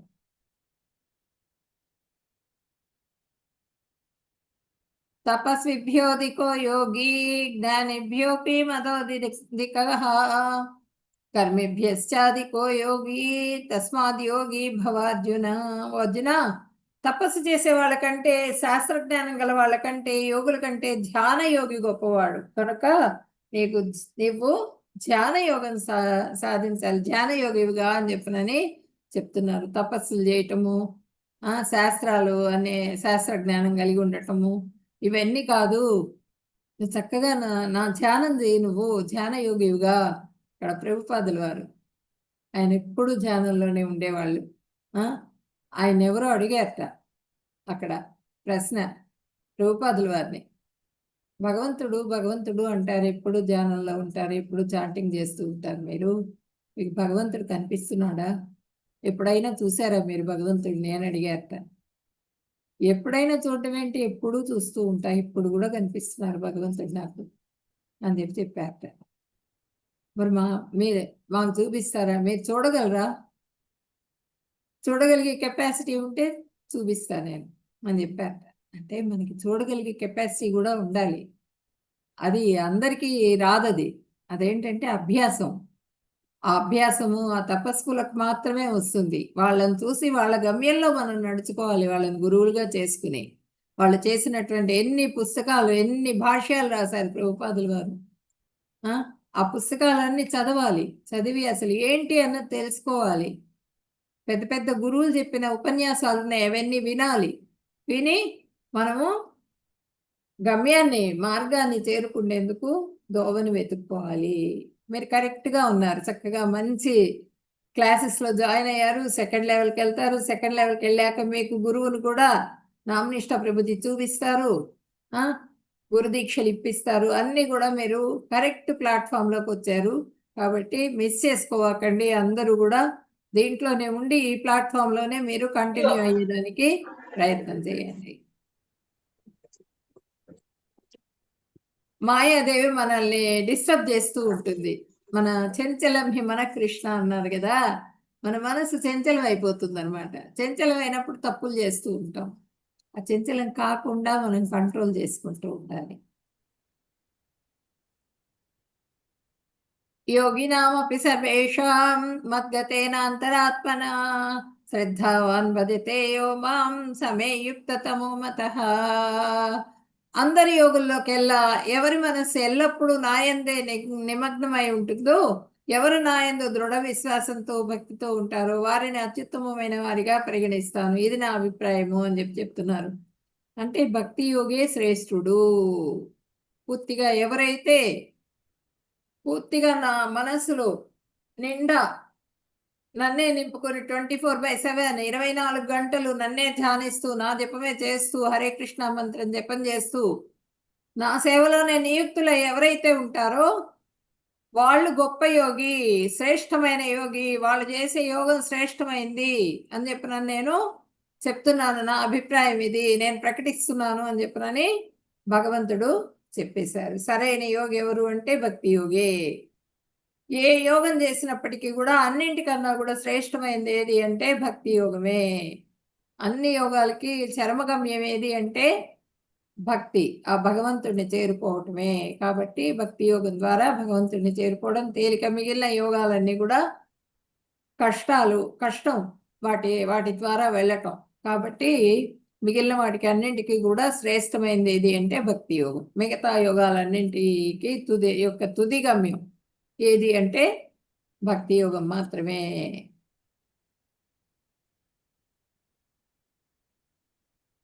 Different yogas practices for different yugas. ఇప్పుడు సత్యయుగంలో మెడిటేషన్, వాళ్ళకి 1,00,000 సంవత్సరాలు ఉండేది ఆయుష్. అందుకని వాళ్ళు ఏంటంటే తపస్సులు చేసేవాళ్ళు. తపస్సు చేసి చాలా సంవత్సరాలు తపస్సు కూర్చున్నా కూడా వాళ్ళకి భగవంతుడు కనిపించి వాళ్ళకి సిద్ధి లభించినా దాన్ని అనుభవించడానికి కూడా వాళ్ళకి సమయం ఉండేది. కాబట్టి తపస్సులు చేసేవాళ్ళు ఆ సమయంలో సత్యయుగంలో. త్రేతాయుగానికి వచ్చేటప్పటికి మళ్ళీ వాళ్ళ ఆయుష్ అనేది 10,000 సంవత్సరాలు అయిపోయింది. అక్కడికి వచ్చేటప్పటికి వాళ్ళు సాక్రిఫైసెస్, వాళ్ళు ఏంటంటే ఇది చేసేవాళ్ళు, యజ్ఞాలు, పుత్రకామేష్టి, మళ్ళా అశ్వమేధ యాగం. మంచి ఋత్విక్కులు ఉండేవాళ్ళు. యజ్ఞం చేసినప్పుడు ఆ యజ్ఞం ద్వారా ఫలితం లభిస్తూ ఉండేది. భగవంతుడు ప్రసాదాన్ని ఇస్తూ ఉండేవాళ్ళు అనమాట భగవంతుడు. తర్వాత ద్వాపర యుగానికి వచ్చేటప్పటికి టెంపుల్ వర్షిప్ వచ్చేసింది. అంటే ఇప్పుడు ద్వాపర యుగం వచ్చేటప్పటికి ఈ 10,000 కాస్త 1000 సంవత్సరాలు అయిపోయింది. ద్వాపర యుగం వచ్చేటప్పటికి ఆయుష్ అయిపోయేటప్పటికి అంటే ఆయుష్ కూడా తగ్గుతూ వచ్చింది. మనుషుల్లో వ్యసనాలు ఇవన్నీ కూడా వచ్చేసినాయి. ఒక్కొక్క యుగంలో ఒక్కొక్క ప్రాక్టీస్ అన్నమాట. ఇక్కడికి వచ్చేటప్పటికి మొత్తం డైటీ వర్షిప్ పెద్ద పెద్ద ఇప్పటికి కూడా ఉన్నాయి మనకి. ద్వాపర యుగంలో కట్టిన టెంపుల్స్. ఆ ద్వాపర యుగంలో అంతా కూడా టెంపుల్ వర్షిప్. అదే కలియుగం దగ్గరికి వచ్చేటప్పటికి chanting holy names of the lord. మనకి చైతన్య మహాప్రభువు కలిసంతరణ ఉపనిషత్తులో నుంచి మనకి హరే కృష్ణ కృష్ణ కృష్ణ హరే హరే హరే రామ రామ రామ హరే హరే ఈ మంత్రాన్ని ప్రసాదించారు. ఇక ఏ మంత్రం చేయాలన్నా గాయత్రి మంత్రం కానీ ఏ మంత్రానికైనా సరే కొన్ని నియమాలు ఉంటాయి, పద్ధతులు ఉంటాయి. వీళ్ళే చేయాలి అని ఉంటుంది, వాళ్ళు మాత్రమే చేయాలి. గాయత్రి మంత్రం మనం ఎట్లా పడితే అట్లా వాడకూడదు. ఫోన్లో మనం రింగ్ టోన్గా పెట్టుకుంటున్నారు, ఎప్పుడు పడితే అప్పుడు గాయత్రి మంత్రం ప్లే చేస్తున్నారు, కానీ అది కరెక్ట్ కాదు. అదేంటంటే కొన్ని నియమాలు ఉంటాయి, మన గురువులు చెప్పిన నియమాలని మనం తప్పకుండా పాటించాలి. అదే హరే కృష్ణ మంత్రం చక్కగా పైకి చేయమని చెప్పారు మనల్ని. నాలికతో పైకి చేయాలి, చెవితో వినాలి. ఆ చెవి ద్వారా మనసులో ప్రవేశిస్తుంది అది. ఆ మంత్రం స్థిరంగా నిలబడుతుంది.